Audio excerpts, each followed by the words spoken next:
Hello' guys, এটা নতুন ভিডিঅ'ৰ সৈতে আপোনালোক সকলোকে মোৰ ফেচবুক পেজলৈ স্বাগতম জনাইছোঁ। এই ভিডিঅ'টোৰ জৰিয়তে আজি আপোনালোকক জনসমুদ্ৰৰ পৰা বহু নিলগত থকা এখন মুকলি পথাৰৰ মাজলৈ লৈ যাব বিচাৰিম, যিখন পথাৰত আপোনালোকে দেখা পাব হাজাৰ হাজাৰ বিঘা মাটি আবাদী হৈ পৰি আছে। খুব কম সংখ্যক মানুহে তাত খেতি বাতি কৰিবলৈ যোৱা দেখা পোৱা যায়। তাত বাঘৰ সন্ত্ৰাস আছে, বানপানীৰ সমস্যা আছে, সমান্তৰালভাৱে তাত হাতীৰ উপদ্ৰৱো চলে। সেই মুকলি পথাৰখনৰ মাজত এজন যুৱক, যিজন যুৱকে দশক দশক ধৰি এখন সুন্দৰ ফাৰ্ম গঢ়ি নিতৌ ৰাইজক সেৱা আগবঢ়াই আছে। আমাৰ এই নতুন প্ৰজন্মৰ বাবে মহান আদৰ্শস্বৰূপ এই যুৱকজনৰ কৰ্মস্পৃহা আৰু দৈনিক কৰ্মৰাজিৰ কিছু ছবি ভিডিঅ' আকাৰত আপোনালোকক দেখাব বিচাৰিম। আপোনালোকে ভিডিঅ'টো চাই বহুত ভাল পাব। আৰম্ভণিৰ পৰা শেষলৈকে ভিডিঅ'টো চাব, লগতে লাইক কমেণ্ট কৰিব, শ্বেয়াৰ কৰিব আৰু লগতে মোৰ পেজটো অনুগ্ৰহ কৰি ফ'ল' কৰি ল'ব। বলকচোন আমি এতিয়া ভিডিঅ'টো আৰম্ভ কৰোঁ। এই ওখ ভেটিটোলৈ অলপ মন কৰকচোন। প্ৰায় ৭০ দশকতেই সেইজন যুৱকৰ পিতৃয়ে এই স্থানতেই এটা সৰু ঘৰ সাজি বহুত কষ্টৰে প্ৰথমতে কৃষিকাৰ্য আৰম্ভ কৰিছিলে। কেইজনীমান গৰু পুহিছিলে, কেইজনীমান ম'হ পুহিছিলে, হাল বাই বাও ধানৰ খেতি কৰিছিলে, লগতে ৰবি শস্যৰো বিভিন্ন খেতি আৰম্ভ কৰিছিলে। সেই ভেটিটো বৰ্তমানে সমতলৰ পৰা প্ৰায় 10 ফুটমান ওখ কৰি প্ৰস্তুত কৰিবলগীয়া হ'ল, কিয়নো বাৰিষা কালৰ প্ৰায় 4টামান মাহ ইয়াত পানীয়ে বহুত বেয়াকৈ আমনি কৰে। পানীৰ পৰা পৰিত্ৰাণ পাবৰ কাৰণেই এনেদৰে ভেটিটো ওখ কৰি প্ৰস্তুত কৰিবলগীয়া হ'ল। আপোনালোকে দেখা পাইছে যে ইয়াত হাজাৰ হাজাৰ বিঘা মাটি আবাদী হৈ পৰি আছে। ইয়াত খুব কম সংখ্যক মানুহে খেতি কৰিবলৈ আগবাঢ়ি আহে। এইজনেই প্ৰভাত বৰুৱা, যিজনৰ মহান কৰ্মৰাজি আজি আপোনালোকৰ আগত দেখাবলৈ গৈ আছোঁ। তেখেতলৈ এই আপাহতে আমাৰ তৰফৰ পৰা শুভকামনা জ্ঞাপন কৰিলোঁ। এয়া তেখেতৰ ম'হ পালনৰ ছবি। পুৱা 6মান বজাতে উঠি প্ৰায় 15জনীমান ম'হৰ গাখীৰ খীৰোৱাৰ দায়িত্ব তেখেতে নিজে তদাৰক কৰে। তাৰ পাছত সেইখিনি গাখীৰ চাহিদা অনুপাতে বিভিন্ন জেগালৈ যোগান দিয়াৰ ব্যৱস্থা কৰে। ঘৰতে দৈ প্ৰস্তুত কৰে, পনীৰ প্ৰস্তুত কৰে, ক্ৰীম প্ৰস্তুত কৰে। ঠিক সেইখিনিও চাহিদা অনুপাতে বিভিন্ন জেগালৈ যোগান দিয়াৰ ব্যৱস্থা কৰে। আপুনি যিটো ছিজনতেই যি বিচাৰক, অৰ্থাৎ আপোনাক বোলে এৱা গাখীৰ লাগে, আপোনাক বোলে দৈ গাখীৰ লাগে, তেখেতে সময়মতে আপোনাক উপহাৰ দিব পাৰে। আমি আচলতে এই ভিডিঅ'টো এই কাৰণেই ছ'চিয়েল মিডিয়াৰ পেজলৈ আনিব বিচাৰিছোঁ।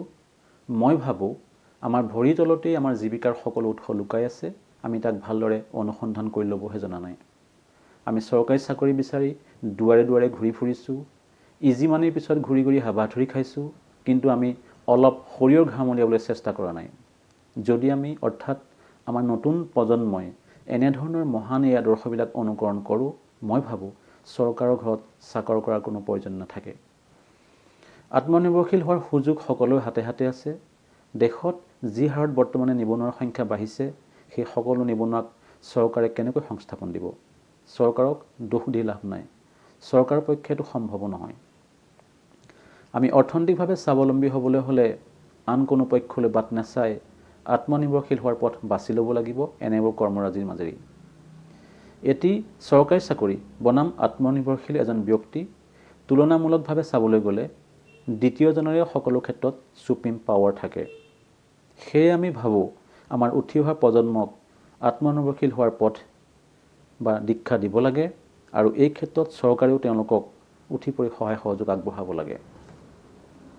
আমি সকলোৱে জানো যে কৰ্মই ধৰ্ম, কৰ্ম কৰিলেহে খাবলৈ পোৱা যায়। কৰ্মৰ সৰু বৰ নাই, কৰ্ম কৰি খোৱাত লাজো কৰিব নালাগে। গো পালনেই হওক, ম'হ পালনেই হওক, গাহৰি পালনেই হওক বা হাঁহ কুকুৰা পালনেই হওক, আমাৰ অসমত অৰ্থনৈতিকভাৱে সচ্ছল হোৱাৰ প্ৰচুৰ সম্ভাৱনা আছে। আৰু এনেবোৰ ব্যক্তিৰ এনে মহান আদৰ্শক আমাৰ সমাজে হাজাৰবাৰ চেলুট মাৰিব লাগে।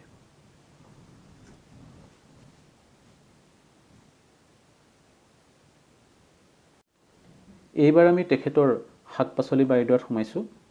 এয়া চাওক, আলু খন্দাৰ কাম ইতিমধ্যে আৰম্ভ হৈছে। আলুখিনি পুৱাৰ কোমল ৰ'দত শুকাবলৈ এনেদৰে ৰখা হৈছে।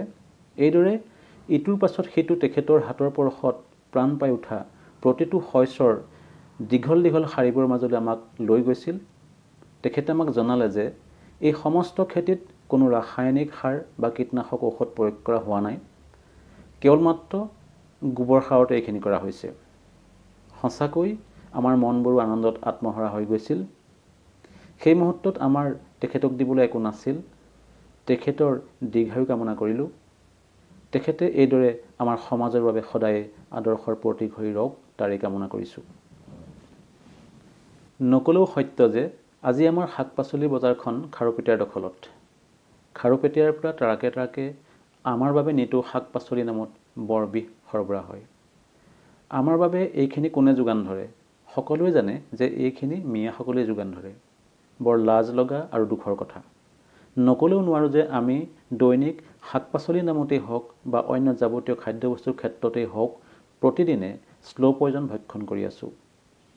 শস্যৰ উৎপাদন বঢ়াবলৈ যি যেনেকৈ পাৰে কোনো সীমাবদ্ধতা নথকাকৈ ৰাসায়নিক সাৰ, কীটনাশক ঔষধ প্ৰয়োগ কৰি মানৱ জীৱনলৈ ভয়ংকৰ সংকেত কঢ়িয়াই আনিছে। এইবিলাক কথা আমি সকলোৱে জানো, তথাপিও কিন্তু আমাৰ মনত নতুন চিন্তাৰ উদ্বেগ ঘটা নাই। আমাৰ মানুহৰ কাম কৰাৰ প্ৰতি অনীহা হ'ল। চৰকাৰে যোগান ধৰা ৰেহাই মূল্যৰ চাউল খাবলৈ পাই ধান খেতি নকৰা হ'ল। উদং পথাৰ উদং হৈয়ে পৰি ৰ'বলৈ ধৰিলে। আমিও শ্ৰীলংকাৰ দিশলৈ ঢাপলি মেলিব ধৰিছোঁ আৰু বেছি দিন নাই। দেখা পাইছোঁ আমাৰ সমাজখনত বসবাস কৰা গৰিষ্ঠ সংখ্যক লোকেই যান্ত্ৰিকতা জীৱনৰ লগত খোজ মিলাবলৈ গৈ নিজৰ ভৰিতলৰ মাটিখিনিৰ কথাও পাহৰি পেলাইছে। এবাৰলৈ হ'লেও চিন্তা চৰ্চা কৰি চোৱা নাই সেই ভৰিতলৰ মাটিখিনি হেৰাই গ'লে যে আমাৰ জীৱনত কি কি প্ৰভাৱ পৰিব পাৰে। গতিকে আহকচোন আমি সকলোৱে মিলি এখন নতুন অৰ্থনৈতিক নিকা সমাজৰ কথা চিন্তা কৰোঁ হওক, য'ত আমাৰ বৰ্তমানৰ প্ৰজন্মৰ লগতে ভৱিষ্যত প্ৰজন্ম সদায় সুখী হৈ ৰ'ব পাৰিব। আজিৰ ভিডিঅ'টো ইমানেই আছিলে। পুনৰ এটা নতুন ভিডিঅ'ৰ সৈতে আপোনালোকক খুব সোনকালে লগ পাম। ধন্যবাদ।